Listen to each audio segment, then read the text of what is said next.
Golden Gate Palms. We've got the biggest palms for sale, and we've got the littlest palms for sale. The lady palm, Rhapis excelsa. Look how pretty this thing is. Look at that green. You can use this. This is one of the best interior plants there is. It grows upright. This is what it looks like when it makes a giant hedge, but I'll pull one out.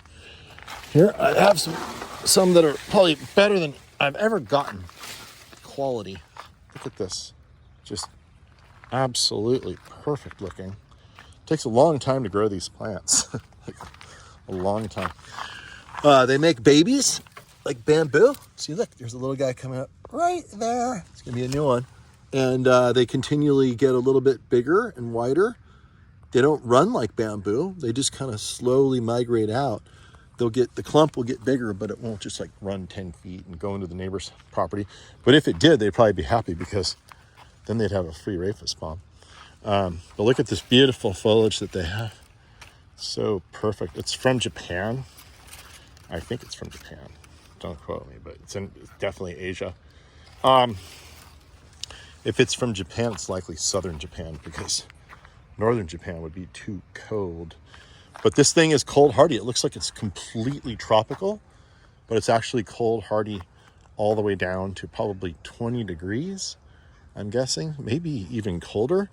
Usually you'd use this plant. It doesn't like blasting sun. That's why I have it under the shade of this canary right now.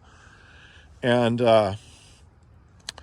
because it doesn't like blasting sun, it'll handle some sun if you're on the coast, especially in Northern California, like San Francisco sun, it can handle.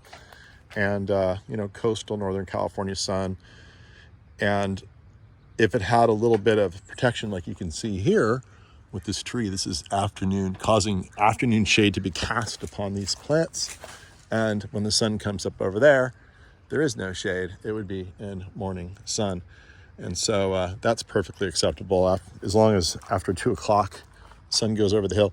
The more inland you are and the hotter it is, the less you'd want to have this in full sun.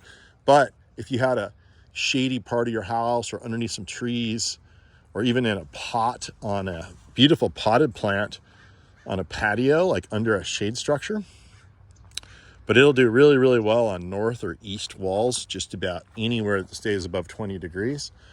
And for that beautiful tropical look, it can get about 12 feet tall, but they take an extremely long time to do that. And you can see they make a beautiful hedge. And look, they can block view. See that ugly tractor? It's actually a very beautiful tractor. Look, now you don't see it because the Rhapis are blocking it. So think about that for using it as a block, a visual block. And so if you need some Rhapis, we've had kind of a tough time trying to source this plant, and I finally found some really good ones. So we're gonna have them up in the nursery. And feel free to come in, get your Rhapis on. Look at that new, beautiful light green color on the newest frond.